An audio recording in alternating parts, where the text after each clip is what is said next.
Hi everyone, my name is Nadi Bhatnagar and I welcome you all in this channel. तो आज की video में हम क्या सीखेंगे? देखिए, आज हम करने वाले हैं क्लास 10th का इकोनॉमिक्स का chapter number 3 money and credit. बहुत मज़ेदार और बहुत ही सिंपल सा ये चैप्टर है। 2 वीडियोज़ में चैप्टर कवर हो जाएगा। तो चलिए विदाउट डिले हम अपनी वीडियो को शुरू करते हैं। NCERT class 10th economics chapter 3 money and credit. तो चलिए शुरू करते हैं। Money as a medium of exchange. देखिए, आपके जेब में मान लीजिए 100 रुपये हैं, ठीक है, और आपके सामने से कोई भी अच्छा कुछ भी खाने पीने वाला जा रहा है, ठीक है। अब आप खाने पीने वाले को ये तो नहीं कहेंगे कि भैया आज मैं आपकी थोड़ी देर मदद कर देता हूँ, टिक्कियाँ सेक देता हूँ, आप मुझे गोलगप्पे खिला दीजिए। ऐसा नहीं करते ना हम क्या करते हैं, हमारे पास जो पैसे होते हैं हम उसे देते हैं और उसके बदले में हमें जो भी खाने पीने की चीज़ हमें चाहिए वो हमें दे देता है। यानी कि मीडियम ऑफ एक्सचेंज हो गया। जो उसके पास था उसने हमें दे दिया, हमने अपने पैसे उसे दे दिए। अब उसे जो भी चीज़ चाहिए होगी अपने घर के लिए, आटा दाल चावल जो भी उसे चाहिए होगा वो उस पैसों से ले सकता है। यानी कि उसने भी वो पैसे से एक्सचेंज करके चीज़ ले ली। इसलिए इस चैप्टर को हमने यहाँ से ही शुरू किया, money as a medium of exchange थे। The use of money spends a very large part of our everyday life. देखो, जो मनी है, मनी को हिंदी में बोलते हैं मुद्रा। तो मुद्रा का जो इस्तेमाल जो कि यूज़ होता है हमारे रोज़मर्रा के जीवन में एक बहुत बड़ा हिस्सा है। अब आप सोच के देखो, बिना मनी के अपना लाइफ बहुत ही टफ हो जाएगा, राइट? बहुत ही टफ हो जाएगा। होता तो था, एक ज़माने में होता तो था। हम ये नहीं बोलेंगे कि लाइफ एग्जिस्ट ही नहीं कर सकती, लाइफ तो एग्जिस्ट करती थी एक टाइम पर, लेकिन वो बहुत ज़्यादा टफ था। लेकिन आज का जो हमारा एवरीडे लाइफ है उसमें हम उस चीज़ को बिल्कुल कल्पना नहीं कर सकते।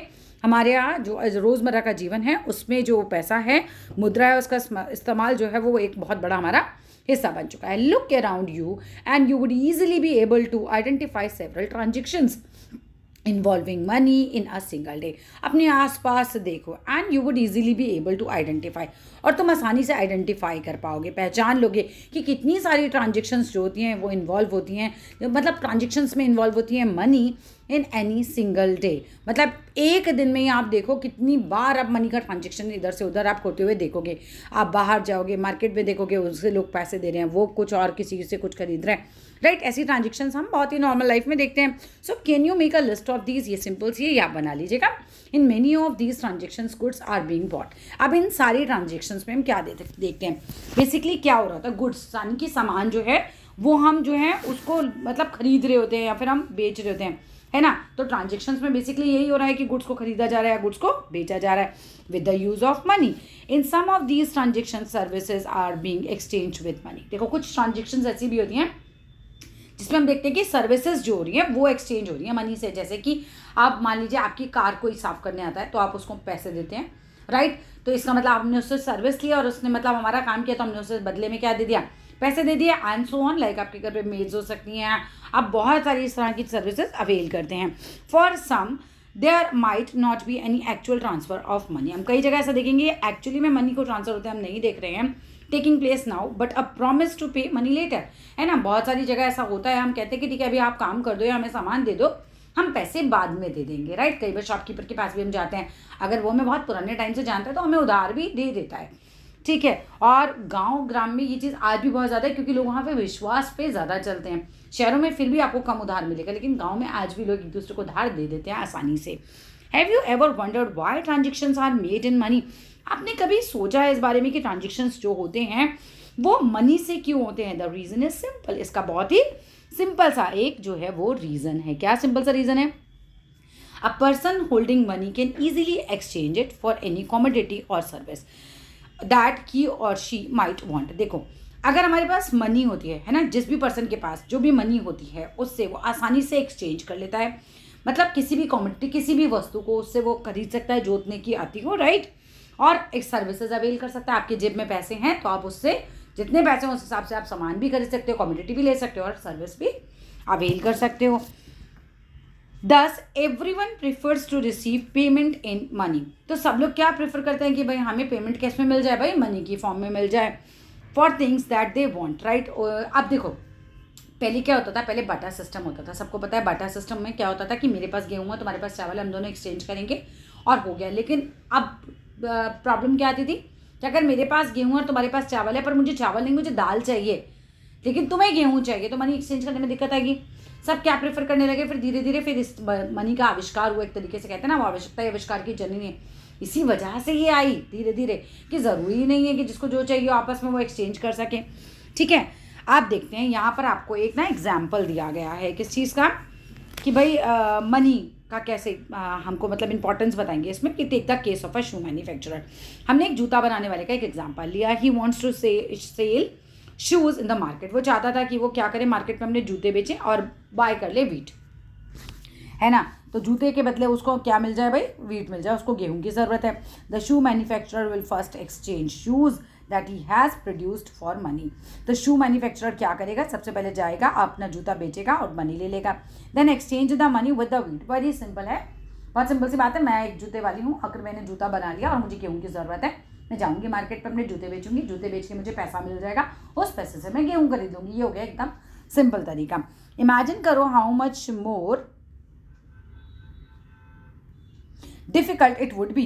इमेजिन करो कितना मुश्किल हो जाता अगर क्या सिचुएशन होती, if the shoe manufacturer had to directly exchange shoes for wheat. अगर उसे मान लो कि वही मैं जूते वाली हूँ, राइट, अगर मुझे ऐसा बंदा ढूंढना होता जिसके पास वीट है, तो फिर तो मेरे लिए बड़ा ही डिफिकल्ट हो जाता, है ना। मैं सब जगह यही ढूंढती रहती कि भैया आपको जूता चाहिए, जूता चाहिए, लेकिन आपके पास वीट होना भी ज़रूरी है उस केस में, राइट।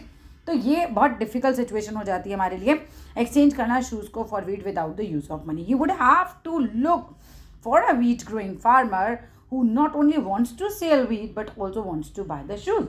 उस बंदे को एक ऐसा फार्मर ढूंढना पड़ता है जो कि वीट उगाता हो और उसको वीट बेचना भी हो और उसको जूता खरीदना भी हो। सारी सिचुएशंस एकदम साथ बैठाना it becomes difficult. So that is both parties have to agree to sell and buy. इसमें दोनों पार्टीज को सेल एंड बाय के लिए एग्री होना पड़ता है, कॉमोडिटीज यानी सामान के लिए। And this is known as double coincidence of wants. आपको भी वही चाहिए जो मेरे पास है, मुझे भी वही चाहिए आपके पास है, हो गया ना डबल कोइंसिडेंस, ठीक है। चलिए आगे आते हैं। What a person desires to sell is exactly what the other wishes to buy. इसमें क्या होता है, एक बंदा उसकी डिज़ायर वही चीज़ बेचने की होती है जो दूसरा एक्चुअली में चाह रहा होता है, विशेस टू बाय, है ना, बाय करना चाह रहा होता है। In a barter system where goods are directly exchanged without the use of money, double coincidence of wants is an essential feature. Barter system में ये बिल्कुल एसेंशियल, ये तो ज़रूरी फीचर ही हो गया, ये तो आप अभी तक समझ ही गए होंगे। चलिए, I want shoes but I don't have wheat. एक बंदा यहाँ पे दिखा रहे हैं कि वो कह रहा है कि भाई मुझे क्या चाहिए, मुझे शूज़ चाहिए पर मेरे पास वीट नहीं है, लेकिन जो शूज़ बेचने वाला आया उसको तो वीट ही चाहिए। तो ऐसे में वो अपना जूता उसे नहीं देगा, वो तो ऐसे ही बंदे को ढूंढेगा जो कि वीट उगा रहा है या जिसके पास वीट है। चलिए आगे आते हैं। आई होप यहाँ तक चैप्टर क्लियर है। In contrast in an economy where money is in use. अब हम ऐसी इसके कंट्रास्ट में अगर हम बात करें, तो अगर हम ऐसी इकोनॉमी की बात करें जहाँ की मनी को यूज़ किया जाता है, money by providing the money जो है, money by providing the crucial intermediate step eliminates कर देती है the need for double coincidence of wants. अब देखो, अब मनी अगर बीच में आ जाए तो इंटरमीडिएट ये जो हमारे कोइंसिडेंस वाले स्टेप्स हैं ना, कि तुम्हें भी वही चाहिए, मुझे भी वही चाहिए, मुझे भी बेचना है, तुम्हें भी खरीदना है, ये सब को एलिमिनेट करती है मनी और हमारी सारी प्रॉब्लम्स हो जाती हैं इससे solve, right. To look for a farmer ये खत्म हो जाएगा, and will buy this shoes ये खत्म हो जाएगा, and the same time sell him, ये सारे कॉन्सिडेंस हमारे खत्म हो जाते हैं, सेल हिम वीट ये सब, ठीक है। All he has to do to find a buyer for shoes. क्या करना है मुझे, सिंपल, मुझे जाना है और अपने शूज़ को खरीदने वाला कोई बंदा ढूंढना है। वंस ही हैज़ एक्सचेंज, अगर वो बंदा जिसके पास जूते हैं या जो मैं खुद को एग्जाम्पल में रख रही हूँ, राइट, तो क्या करना है, बस शूज़ के बदले मनी मिल जाएगी। ही कैन परचेज वीट और any other commodity in the market. वो सिंपल सा होगा कि वो बंदा जिसको जूता बेचना है जाएगा मार्केट में और उन पैसों से वीट खरीदेगा। बहुत सिंपल हो गया। Since money acts as an intermediate in the exchange process. अब मनी क्या कर रहा है, बहुत ही इंटरमीडिएट प्रोसेस में, एक बहुत ही मतलब कहना चाहिए intermediate in exchange process, intermediate का काम कर रहा है इस एक्सचेंज प्रोसेस में, और it is called medium of exchange. Money तो हमारा मीडियम बन रहा है एक्सचेंज करने का, राइट। तो यहाँ तक की पूरी होलसेल स्टोरी में कुछ भी नहीं बताया था, आपको यही बताया था कि मनी बहुत ज़रूरी होती है, मनी की वजह से हमें बहुत सारी प्रॉब्लम्स नहीं होती और हमें वो जो कोइंसिडेंस होना चाहिए डबल कोइंसिडेंस वाली, वो चीज़ की ज़रूरत नहीं है। हम डायरेक्टली सामान अपना बेचेंगे, उससे पैसा मिलेगा और पैसा मिलेगा तो हम उससे अपनी मर्जी का सामान खरीद सकते हैं। तो ये होगी समरी इस पेज की, राइट। चलो आगे चलते हैं। मॉडर्न फॉर्म ऑफ मनी, मतलब पहले ना मनी इस फॉर्म में नहीं आती थी, लेकिन आज की मॉडर्न फॉर्म तक हम पहुंचेंगे। तो पहले क्या होता है, we have seen that the money is something that can act as a medium of exchange in transactions. अब हमने ये देख लिया कि जो मनी होती है ना, वो एकदम मीडियम ऑफ एक्सचेंज ट्रांजेक्शन करने के लिए बहुत मतलब मीडियम ऑफ एक्सचेंज का कार्य करती है, right. Before the introduction of coins, जब मार्केट में कॉइन्स नहीं आते थे, अब variety of objects was used as money. तब उस समय पे जब कॉइन्स नहीं होते थे तो वैरायटी ऑफ ऑब्जेक्ट से लोग जो है वो चीज़ें चेंज क्या करते थे। For example since the very early ages की अगर हम बात करते हैं,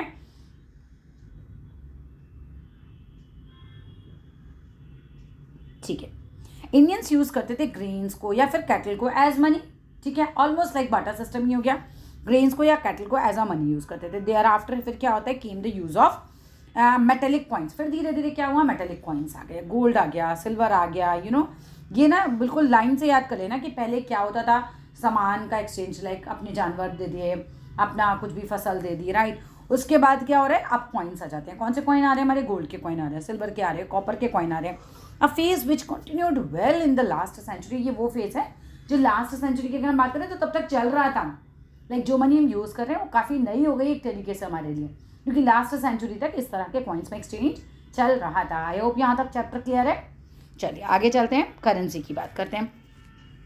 modern forms of money include करती है currency, paper notes and coins. हमारी जो मॉडर्न फॉर्म है उसमें क्या आता है, हम देखते हैं पेपर के नोट आते हैं हमारे, 10 रुपये का नोट, 20 रुपये का नोट, 500 रुपये का, 100 रुपये का, राइट। तो करेंसी नोट आ जाते हैं, और क्या आ जाते हैं हमारे भाई, कॉइन्स आ जाते हैं। 10-5 रुपये के सिक्के भी आ रहे हैं, अभी 2 रुपये का सिक्का भी आता है, 1 रुपये का भी, right. Unlike the things that were used as money earlier, modern currency is not made up of precious metal such as gold, silver और copper. देखो पहले क्या होता था, गोल्ड का कॉइन है, सिल्वर का कॉइन है, या फिर जो भी है, मतलब जो भी मेटल का कॉइन है उसकी अपनी एक वैल्यू होती थी। आज क्या मेरे नोट की, 2000 रुपये के नोट की कोई वैल्यू है? अगर उसे रिजर्व बैंक अपने सिग्नेचर करके ना दे तो मैं एक बहुत सुंदर सा पेपर लूँ, उस पर अपना डिज़ाइन बनाऊँ, अपने साइन मार दूँ और कह दूँ कि भाई तू रख ले 2000 रुपये समझ के, अब मैं वादा कर रहा हूँ कि 2000 रुपये का सामान दे दे, इसे 2000 रुपये का नोट समझ के रख ले। आप मुझे बहुत अच्छे से जानते हो, आप मुझे दोगे तब भी नहीं दोगे, क्योंकि वो मैं अपनी गारंटी, मेरी गारंटी नहीं माना जाएगा। गारंटी किसकी मानी जाती है? रिजर्व बैंक ऑफ इंडिया की, क्योंकि आप वो 2000 का नोट आगे चला ही नहीं सकते। भले ही आप मुझे जानते हो, लेकिन आप वो 2000 का नोट आगे नहीं चला पाओगे, राइट। तो वो नोट नहीं माना जाएगा। लेकिन हाँ, पहले ज़माने में जो सोने के सिक्के होते थे, चांदी के सिक्के होते थे, उनके साथ तो आसानी, बिकॉज उनकी अपनी एक वैल्यू है। सो दैट उस टाइम पर ये आसान था बहुत ही कि आपने दिया और अगले ने लिया, ठीक है। चलो आगे आ जाते हैं। अब unlike grains and cattles, they are neither of everyday use, ठीक है।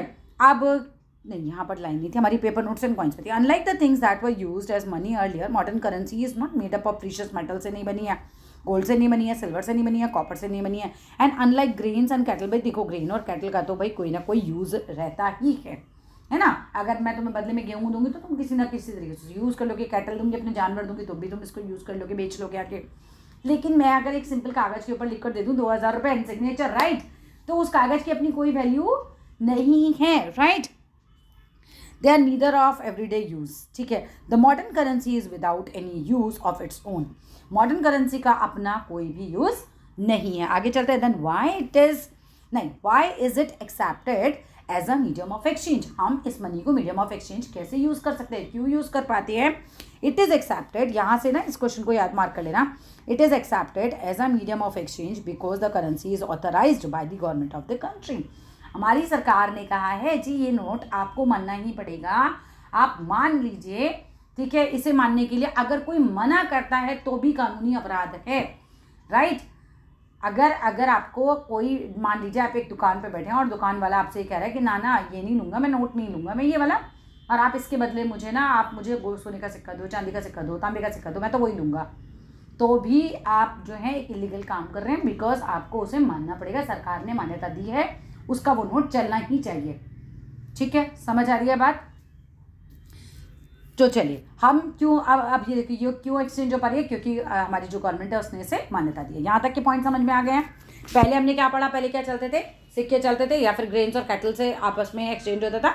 अब हम क्या देख रहे हैं कि हमारी करेंसी, हमारी जो नई नोट वाली आई है वो चलती है, उसका अपना कोई वैल्यू नहीं है, उसकी वैल्यू केवल तब तक है जबकि गवर्नमेंट ये कह दे कि हमारी जिम्मेदारी है इसकी, राइट, उसे ऑथराइज्ड कर दे एक तरीके से। In India the reserve bank of India issue करता है करेंसी नोट। एक नंबर में ये क्वेश्चन 100% आएगा अगर ये चैप्टर आ रहा है तो, ठीक है, कि इंडिया में कौन है जो करेंसी नोट्स को जो है इशू करता है on behalf of central government. Central government जो पूरे देश को चलाती, उस गवर्नमेंट के बिहाफ पर कौन करता है? Reserve bank. Even SBI PNB कोई नहीं कर सकता, सिर्फ रिजर्व बैंक ऑफ इंडिया के पास ये अधिकार है। रिजर्व बैंक ऑफ इंडिया के पास ये अधिकार है कि वो ही जो है वो ये कर सकती है, ठीक है। वहीं से नोट निकल सकता है, वरना तो सब अपने नोट छापने लग जाएंगे, ठीक है।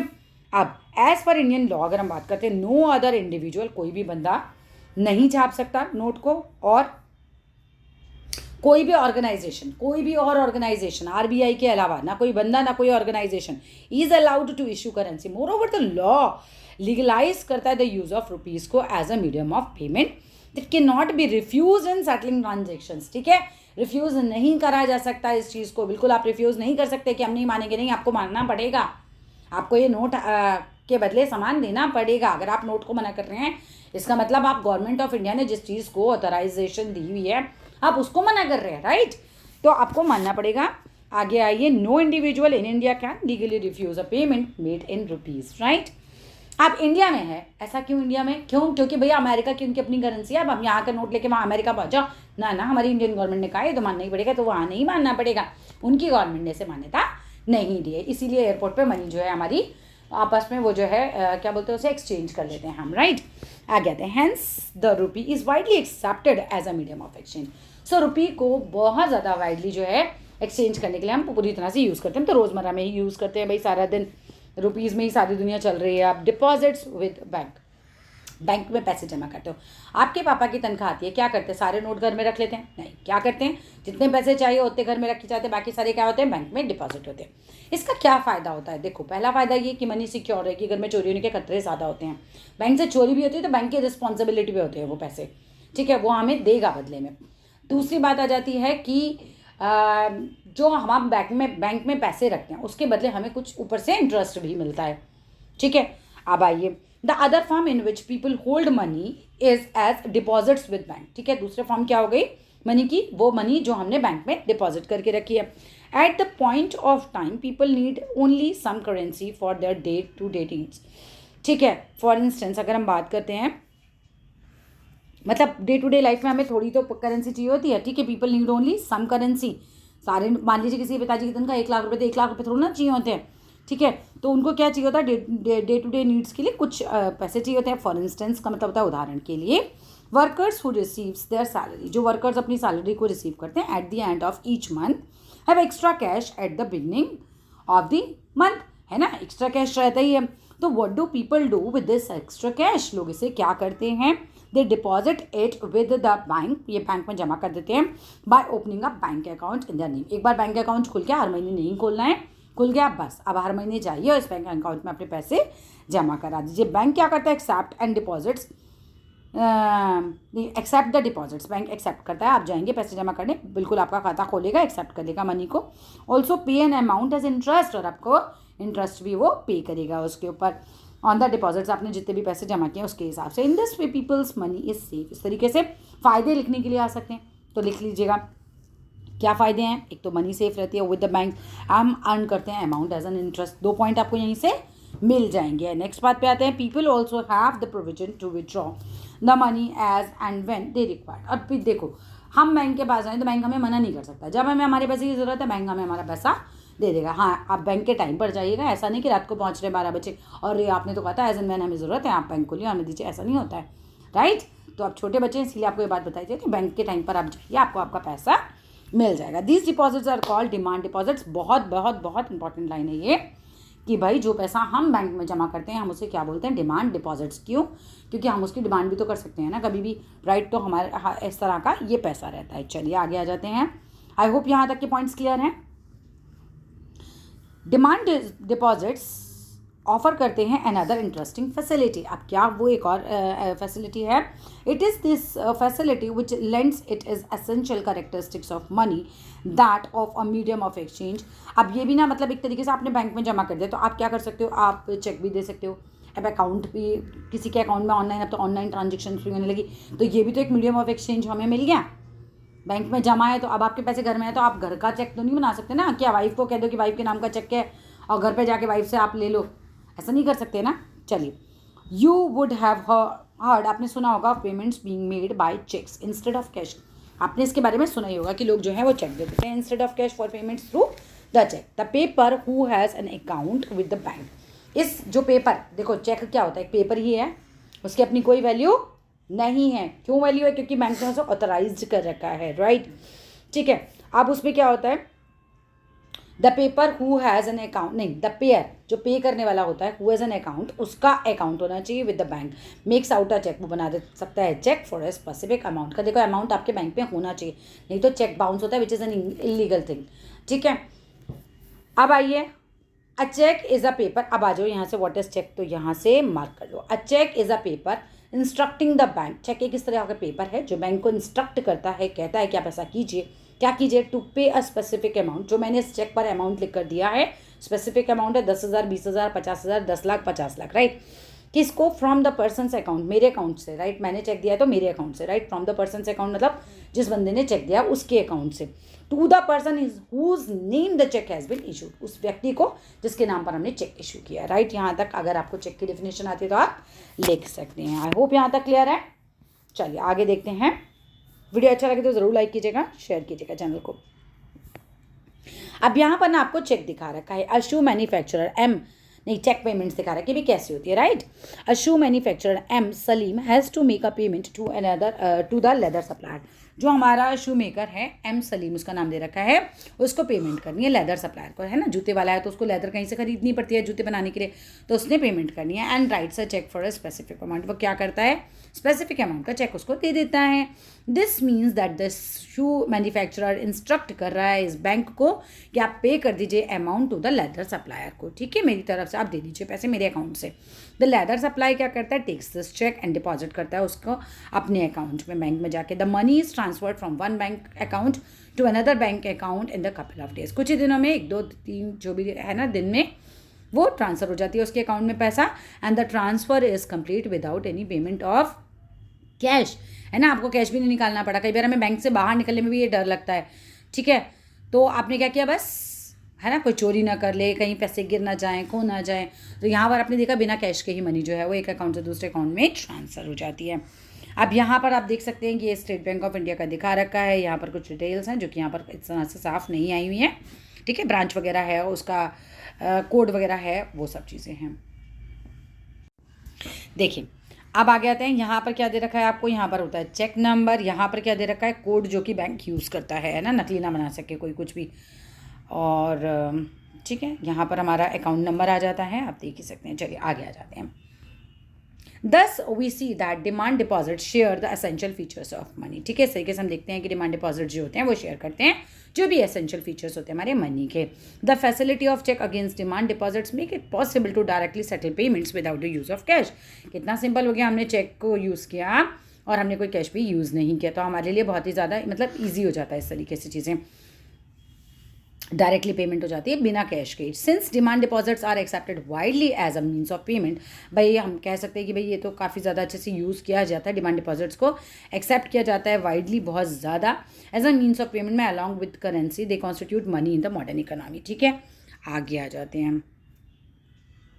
You must remember the role that the banks play here, तुम्हें याद होगा कि बैंक इसमें क्या रोल प्ले करता है।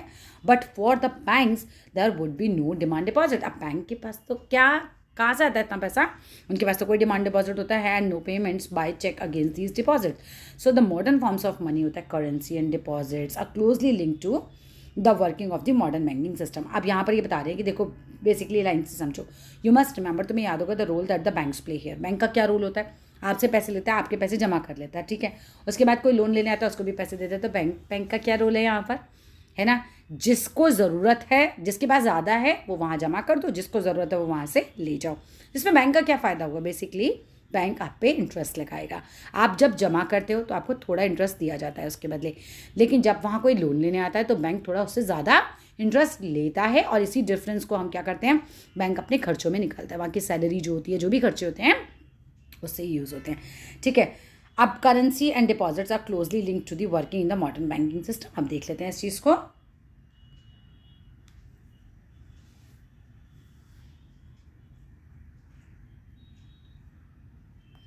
लोन एक्टिविटीज़ ऑफ बैंक हम देखते हैं।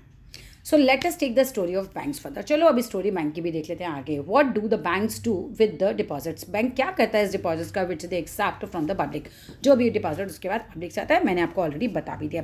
There is an interesting mechanism at work here, यहाँ पर बहुत इंटरेस्टिंग, बहुत बढ़िया मैकेनिज्म है यहाँ पर, काम कैसे होता है, बैंक कीप्स नहीं, banks keep only a small proportion of their deposit as cash with themself. देखो, बैंक के पास जितना भी कैश पूरे दिन में आता है वो सारा कैश अपने पास नहीं रखता। सारा रखेगा तो फिर आगे उसको तो कुछ फ़ायदा ही नहीं होगा।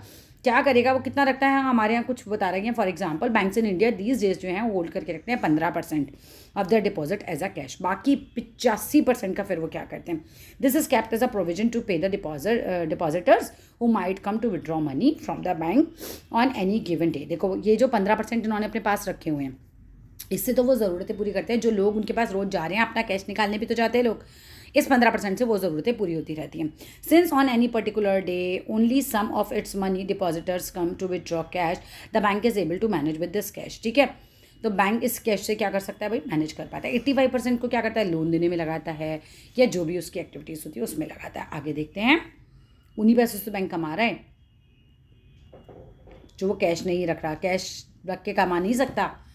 ठीक है, बैंक्स यूज़ करते हैं major proportion of the deposits to extend loans. समझ में आ रहा है, तो मेजर प्रोपोर्शन जो होता है वो लोन देने में निकालता है। And there is a huge demand for loans for various economic activities. आजकल तो मतलब बहुत डिमांड हो गई है लोन की, लोग नई नई फैक्ट्रीज लगाने लगे हैं, लोग नए नए काम धंधे करने लगे हैं। और देखो, बैंक वाले लोन देने के लिए कितनी जल्दी रेडी रहते हैं, तो फ़ायदा है ना उनका लोन देने में, इसलिए तो वो इतने रेडी रहते हैं। आपको फ़ोन करके पूछते आपको लोन चाहिए, राइट।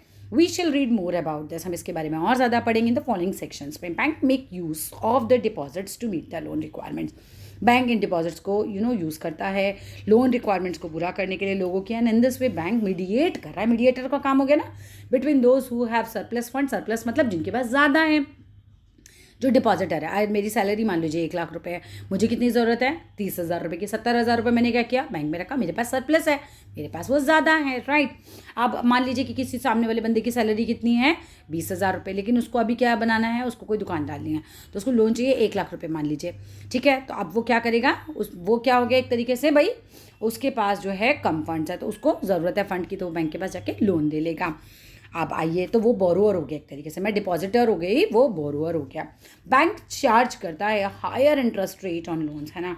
ऐसे थोड़ी ना दे देगा फ्री में कि आप आइए और ऐसे ही ले जाइए, और आप ऐसी मतलब जनसभा नहीं चल रही है ऐसी। बैंक तो क्या करता है, इंटरेस्ट रेट लगाता है लोन पे, and then what they offer on deposits. ठीक है, उससे ज़्यादा लगाता है। मान लीजिए मैं डिपॉजिट करने जा रही हूँ, तो बोलेगा आपको 5% ज़्यादा मिलेगा, और जो मेरा उधार लेके जा रहा है उसको बोलेगा आपको 15% देना पड़ेगा। तो बीच का जो 10% बच रहा है उससे वो अपने खर्चे पूरे कर रहा है। The difference between what is charge from borrower and what is paid to the depositor is the main source of income. बिल्कुल क्वेश्चन बन के आ सकता है कि बैंक ऐसा मीडिएटर का काम करता क्यों है, उसका काम चलता कैसे है, उसके पास पैसे आते कहाँ से हैं। सारी स्टोरी आपको समझ आ गई होगी। आई होप यहाँ तक का पोर्शन क्लियर है। What do you think would happen if all the depositor went to ask for the money at the same time? सारे के सारे आ जाएं और सारे के सारे बोले हमारा पैसा दो। ठीक है, चलो गूगल करके बताना, ये आगे चलते हैं।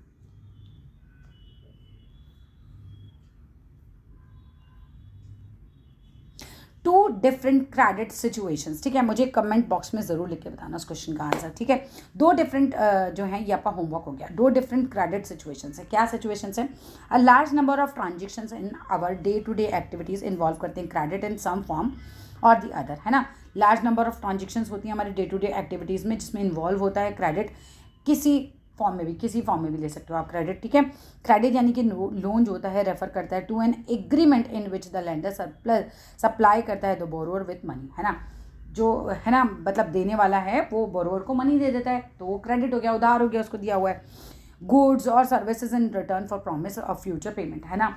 मान लीजिए कि अभी किसी ने आपसे 5,000 रुपये उधार दिया, तो बोल सकता है आपसे कि भाई 2 महीने में आपकी नौकरी कर दूंगा, या फिर वो आपको कह सकता है कि भाई मैं मेरा जो है गेहूँ है वो मैं आपको बेच दूंगा, या आपको ला दूंगा, उसके बदले दे दूंगा, बेच भी नहीं दूंगा, दे दूंगा, कुछ भी प्रॉमिस, मतलब इन रिटर्न कुछ होना चाहिए। सो let us see how credit works through the following 2 examples. चलो अब देखते हैं 2 एग्जांपल पे किस तरीके से क्रेडिट काम करता है। फेस्टिवल सीजन आपको दे रखा है, it is the festival season and 2 months from now, 2 महीने में फेस्टिवल सीजन आ रहा है। ठीक है, एंड द शू मैन्युफैक्चरर जो हमारा Salim has received an order from a large trader in a town of 3,000 pairs of shoes, उसको बनाने हैं, जिसको डिलीवर करने हैं इन अ मंथ टाइम, 1 महीने में, क्योंकि 2 महीने में फेस्टिवल सीजन आ रहा है। तो किसी दुकान वाले ने उसको ऑर्डर दिया कि भैया 3,000 पेयर जो है मुझे शूज़ के बना के दे दो, 1 महीने के अंदर अंदर तुम्हें देने हैं, तभी तो बिकेंगे मेरे। ठीक है, तो to complete the production on time Salim has to hire a few more workers. अकेला सलीम तो इतना नहीं बना सकता, तो उसने कहा चलो मैं कुछ वर्कर रखता हूँ। है ना, फॉर स्टिचिंग और for pasting work he has to purchase the raw material also, है ना। इतना गरीब आदमी है बेचारा, जूता बनाने वाला, उसके पास इतना पैसा कहाँ से आएगा कि वो सारा रॉ मटेरियल खरीद सके। To meet these expenses Salim क्या करता है, obtains loans from 2 sources, 2 sources से वो लोन लेता है। कौन सा?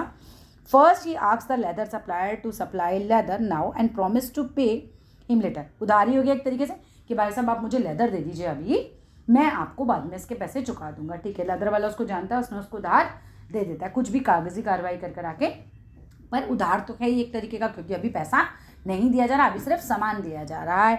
Next he obtains loans in cash from a large trader as advance payment for 1000 pairs of shoes with a promise to deliver the whole order by the end of the month. दूसरा उधार वो कहाँ से लेता है, कहता है कि भाई जिसको मुझे जूता बना के देना है, वो बड़ा वाला जो ट्रेडर मेरा व्यापारी है जूतों वाला, उससे कहता है कि भाई आप जो है मुझे एडवांस पेमेंट दे दीजिए और मैं आपको प्रॉमिस करता हूँ कि मैं आपको जो है वो भाई 3000 में से आप मुझे 1000 का पे कर दीजिए, अभी मेरा काम चल जाएगा और मैं आपको 3000 पक्का प्रॉमिस है कि जो डेट आपने दिया है भाई उस समय में मैं आपको दे ही दूंगा।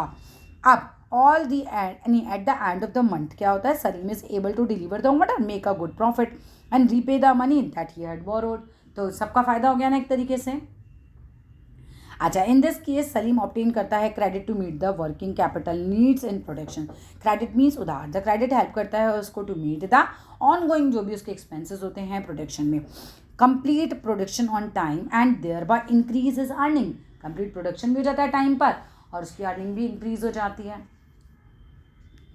Credit therefore plays a vital, मतलब बहुत इंपॉर्टेंट, एक अहम भूमिका निभाता है एंड पॉजिटिव रोल इस सिचुएशन में।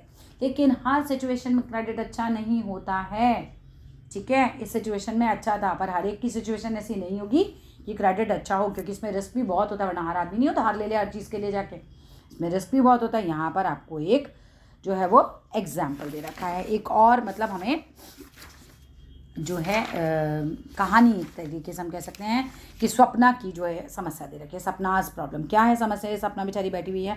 सपना एक स्मॉल फार्मर है, सपना a small farmer grows groundnut, ये मूंगफली उगाती है ऑन हर 3 एकड़ ऑफ लैंड, उसका 3 एकड़ का लैंड है जिस पर वो क्या उगाती है, मूंगफली उगाती है। She takes a loan from the money lender to meet his expenses for cultivation, ये जाती है और कहती है भैया मनी लैंडर से कि आप जो है मुझे थोड़ा मेरा खेती वेती करने के लिए कुछ उधार दे दीजिए, लोन ले लेती हैं।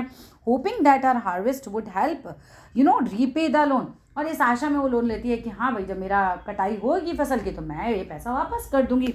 लेकिन क्या सिचुएशन ऐसी रहने वाली है, बिल्कुल नहीं। Mid way through the season क्या होता है, the crop is hit by the paste, और बेचारे की ना जान वो जो पेस्ट होते हैं वो हमला कर देते हैं, उस पर कीड़े लग जाते हैं क्रॉप पे, तो क्रॉप फेल्स, उसकी क्रॉप हो जाती है फेल।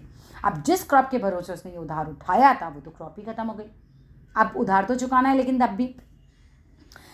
अच्छा, जो सपना स्प्रे उसने किया था, स्प्रे किया था क्रॉप्स पे विद एक्सपेंसिव पेस्टिसाइड से, इट मेक्स लिटिल डिफरेंस, लेकिन तब तक कुछ कीड़ा लग चुका होगा।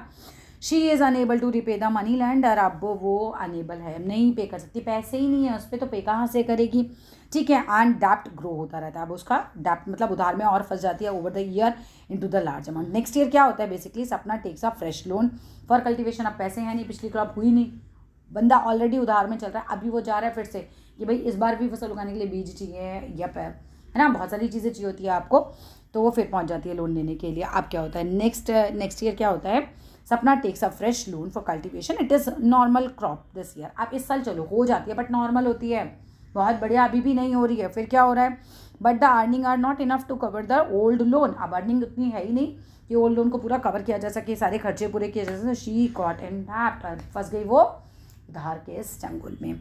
She has to sell a part of the land to pay off the डेब्ट। अब फाइनली जो उसका 3 एकड़ का लैंड था, वो जिस मनी लैंडर था उसको कहते कि ठीक है भैया थोड़ा सा लैंड आप अपने नाम लिखवा लीजिए। इसी तरीके से हमारे देश के अनपढ़ और गरीब किसान जो हैं वो फंसते चले जाते हैं इस डेब्ट के जाल में एक तरीके से, ठीक है।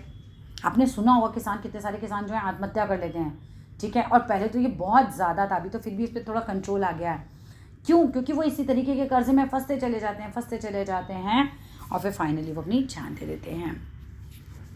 आगे आते हैं।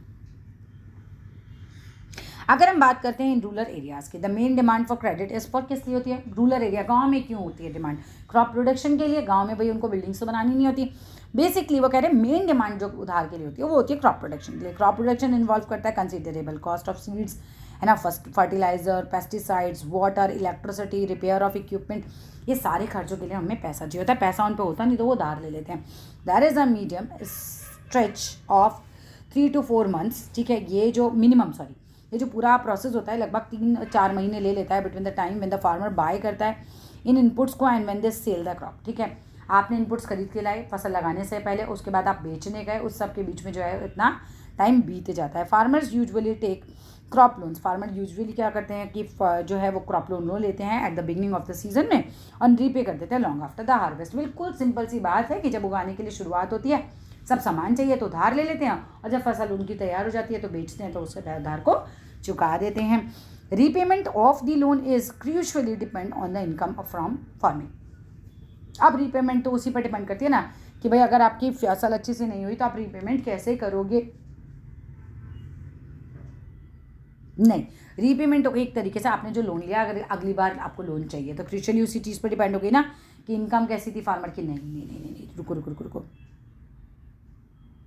हाँ जी, तो आप एक तरीके से पेमेंट उसको वापस तभी दे सकते हो जब आपकी फसल अच्छे से हो गई हो। ठीक है, फसल अच्छी नहीं होगी तो आप उसको पेमेंट वापस नहीं दे सकते, रीपेमेंट नहीं कर सकते, राइट। आगे आ जाते हैं भाई, in Sapna's case the failure of the crop made loan repayment impossible. Impossible तो है ही भाई, सपना की जो पहली क्रॉप थी वो तो बेकार ही होगी, फिर उसने उधार ले लिया, फिर जो है ठीक ठाक सी हुई तो बहुत ज़्यादा पैसे नहीं थे।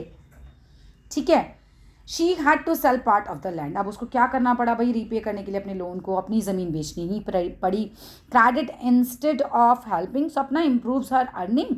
मतलब ये तो हुआ नहीं कि उसकी अर्निंग इम्प्रूव हुई और राइट, बल्कि लाफ्ट वर्ड्स ऑफ उसको बिल्कुल इसकी स्थिति बद से बदतर कर दी। 2 केसेस देखे, एक को फ़ायदा हुआ, जूते वाले को फ़ायदा हुआ, लेकिन सपना की तो लाइफ बहुत ही ज़्यादा स्पॉइल हो गई उसमें फंस के। This is an example of what is commonly called डेब्ट ट्रैप, उधार के जाल में फंसते जाना। ठीक है, अगर आपका डेप्थ जो ट्रैप वाला आता है तो उसमें आप ये एग्जांपल अच्छे तरीके से एक्सप्लेन करके दे सकते हो। Credit in this case purchases the pushes the, है ना, जो बोरो कर रहा है borrower into the situation from which recovery is very painful, है ना, इससे निकलना तो बहुत ही ज़्यादा पेनफुल हो जाता है। In one situation credit helps to increase earning and therefore the person is better off than before. हमने पहली कंडीशन देखी थी जूते वाले की जिसमें उसकी स्थिति बेहतर हो गई थी। इन अनदर सिचुएशन हमने देखी because of the crop failure credit pushes the person into a डेब्ट trap and to repay her loan she has to sell a portion of her land. She is clearly much worse than before, है ना, अब उसकी situation पहले से काफ़ी ज़्यादा ख़राब हो चुकी है। So whether credit would be useful और नॉट, अभी आपको क्या लग रहा है क्रेडिट यूज़फुल है या नहीं है? ये इस बात पर है कि अगर आप क्रेडिट नहीं चुका पाए तो फिर आपके पास बैकलॉग क्या है, मतलब या फिर आपके पास बैक क्या है, आपके पास ऐसा क्या है कि चलो ये नहीं हुआ तो मैं ऐसे कर लूँगा। ठीक है, आगे आते हैं। Depends on the risk in the situation and whether there are some support, right, support word. ठीक है, कि आपके पास पीछे से सपोर्ट क्या है, क्योंकि इस बंदी पर सपोर्ट नहीं था, सपना पर सपोर्ट नहीं था, इसलिए वो इतनी बर्बाद हो गई थी। There is some support in the case of loss. ठीक है, आगे आते हैं। टर्म्स ऑफ क्रेडिट, शर्तें होती हैं, ऐसा नहीं है आप जाइए आप बोलिए उधार चाहिए तो आपको ऐसे ही उधार दे देगा, कोई भी नहीं देता ऐसे। तो every loan agreement specifies an interest rate, हर एक का कुछ ना कुछ इंटरेस्ट रेट होता है which the borrower must pay, है ना, जो उधार ले रहा है उसको पे करना ही पड़ता है लेंडर को along with the repayment of the principal. भाई देखो, प्रिंसिपल अमाउंट आपको देने ही देना, उसके ऊपर आपको जो इंटरेस्ट के पैसे हैं वो भी देने हैं। ठीक है, इन एडिशन इसके अलावा लेंडर्स में demand collateral security against loans. बिल्कुल कोलेट्रल की डेफिनेशन आ सकती है, पक्के से समझ लो और याद कर लेना। कोलेट्रल क्या होता है, देखो मैंने कहा भाई मुझे ना बैंक में जाती हूँ बोलती हूँ कि सर मुझे लोन चाहिए, तो उन्होंने कहा कि ठीक है गिरवी रखने के लिए कुछ है। मैंने कहा हाँ मेरे पास एक छोटी सी ज़मीन का टुकड़ा है और वो आप गिरवी रख लीजिए, अगर मैं लोन नहीं चुका पाती हूँ तो क्या होगा कि आप मेरी वो ज़मीन बेच लीजिएगा और आप अपना पैसा निकाल लीजिएगा। बैंक ऐसे ही करता है, कोलेट्रल रखता है आपके पास, ठीक है, अपने पास रखता है। और इस सिचुएशन में बैंक ये भी चेक करता है कि जितना पैसा आपको दिया जा रहा है क्या वो उस लैंड की वैल्यू उतनी है। अब आप इस सिचुएशन में अपनी लैंड नहीं बेच रहे हो, आप सिर्फ उसे गिरवी रख रहे हो बैंक के पास। ठीक है, आपको पूरा अंदाज़ा है कि आप पैसा चुका दोगे तो लैंड आपके पास ही आ जाएगी। लेकिन एक सिचुएशन वर्स्ट भी सोच लो कि अगर मान लीजिए कि आप नहीं चुका पाते हैं तो फिर बैंक के पास भी तो कोई सपोर्ट सिस्टम होना चाहिए जहाँ से वो अपना पैसा उगा सके, ठीक है। तो वो होता है आपका ज़मीन, फिर वो उसको बेच लेगा और अपना पैसा निकाल लेगा। चलिए आगे चलते हैं। सो कोलेट्रल क्या है? Is an asset. Collateral is an asset that the borrower owns. Borrower का अपना होता है, सच एज लैंड हो, उसकी बिल्डिंग हो, उसका व्हीकल हो, उसका कोई जानवर हो, डिपॉजिट बैंक में रखा हुआ पैसा हो, कोई भी चीज़ बैंक दे सकता है एज अ गारंटी, ठीक है। And uses this as a guarantee, bank उसको यूज़ कर लेता है as a guarantee to a lender until the loan is repaid, तब तक के लिए, ठीक है। इफ़ द बोरोअर फेल हो जाता है रीपे करने के लिए लोन को, the lender has the right to sell the asset or the collateral to obtain payment, ठीक है। तो उसके पास राइट आ जाता है कि ठीक है अब मैं बेच सकता हूँ। एक पर्टिकुलर एक टाइम होता है, सर्टेन टाइम, आपने तब तक बैंक को रीपे नहीं करा, अब बैंक उस चीज़ को बेचेगा और अपना पैसा निकाल लेगा। Property such as land, deposits with bank, live stock and some common example, ये सब कोलेट्रल के एग्जाम्पल है, ठीक है। आपकी कोई भी प्रॉपर्टी, आपकी ज़मीन हो सकती है, आपका बैंक में जमा किया हुआ पैसा हो सकता है, आपके जानवर हो सकते हैं, सब कोलेट्रल के एग्जाम्पल हैं जिन्हें आप आराम से एग्जाम में यूज़ कर सकते हैं, ठीक है। अब आगे आते हैं। हाउस लोन क्या होता है? भाई आपको मकान खरीदना है, तनख्वाह उतनी है नहीं कि आप टोटल पैसा एक साथ दे सकें, तो हम क्या करते हैं फिर जाके लोन पे पैसा लोन पे जो है वो पैसा उठा लेते हैं। अब ये देखो इस केस में क्या होता है, आपके जो मकान के कागज़ होते हैं वो बैंक अपने पास रखता है। मकान आपके नाम पर है पर कागज़ आपके बैंक के पास रहते हैं, क्या? अपने लोन की गारंटी के रूप में। समझ में आ रहा है? Megha has taken a loan of ₹5 lakhs from the bank to purchase a house. Megha क्या करती है? 5 लाख रुपए का लोन लेती है, परचेज करना है उसको house. The annual interest rate loan का कितना है? 12%, and the loan is to be repaid in 10 years। 12 PRT upon 100 वाले से निकाल लेना, ठीक है। वैसे मैथ्स यहाँ करने के लिए नहीं आएगी, मैं तुम्हें सिर्फ बता रही हूँ, ठीक है। अब उसने मंथली इंस्टॉलमेंट बनवा ली कि ठीक है 10 साल तक मेरा मंथली इंस्टॉलमेंट बनेगा, 12% के हिसाब से मुझे लोन भी मतलब लोन पे मुझे इंटरेस्ट भी देना पड़ेगा, ठीक है। Megha had to submit to the bank documents showing her employment records. अब अगर आप लोन लेने जाए, मान लीजिए कि आप ही लोन लेने जा रहे हैं, तो आपको बैंक ऐसे थोड़ी ना लोन दे देगा कि अगर आप बेरोजगार हो तो बैंक को क्या पता, मतलब कैसे वो उसको गारंटी होगी कि आप इस काबिल हैं कि उसका लोन चुका सकें। तो वो देखेगा भाई आप नौकरी कब से कर रहे हैं, आपकी सैलरी कितनी, आप कितने टाइम से आपके बैंक अकाउंट में लगभग कितना पैसा रहता है, सो दैट जब उसको बिलीव हो जाएगा आप हैं इस लायक तो वही आपको वो लोन देते हैं। Showing unemployment records and salary before the bank agreed to give her the loan. The bank retained as collateral the papers of the new house. नया घर जो आपने खरीदा उसके पेपर आपके पास नहीं रहते, वो कागज़ आपके जमा हो जाते हैं बैंक में ही, यानी कि अब आप उस मकान को बेच नहीं सकते क्योंकि कागज़ ही नहीं है, बिना कागज़ के तो कोई खरीदता ही नहीं हमारे देश में, राइट। बिना कागज़ के आप मकान नहीं बेच सकते, ठीक है। सो पेपर कहाँ है? आपके बैंक के पास रखे, which will be return to mega only when she रीपेज the entire loan with interest. तभी मिलेंगे जब इंटरेस्ट के साथ उसे लौटा देगी। नेक्स्ट पेज पे आइए, नीचे आइए। Interest rate, collateral and documentation requirement and the mode of repayment together comprises what is called the terms of credit. Terms of credit में क्या क्या चीज़ें आ गई भाई? कि इंटरेस्ट रेट कितना है, कोलेट्रल में आप क्या रख रहे हो, डॉक्यूमेंटेशन पूरा जो रिक्वायरमेंट है वो हो रही है नहीं हो रही है, एंड मोड ऑफ रीपेमेंट का क्या हिसाब किताब है, सब चीज़ें मिला लो तो हम कहते हैं ये शर्तें हैं, ठीक है। The terms of credit very substantially from one credit arrangement to another, and they may vary depending on the nature of the lender and borrower. The next session will provide examples of the varying terms of credit in different credit arrangements में। तो हम इसके आगे जो है एक काम करते हैं, टर्म्स ऑफ क्रेडिट तक रखते हैं और इसके बाद ठीक है यहाँ से ये सब जो है, क्योंकि वीडियो बहुत लंबी होती जा रही है, अब मैं एक्सप्लेन करती हूँ अगले वीडियो में, ठीक है। तो चलिए वीडियो अच्छा लगे तो लाइक कीजिएगा, शेयर कीजिएगा, चैनल को सब्सक्राइब कीजिएगा। Thank you.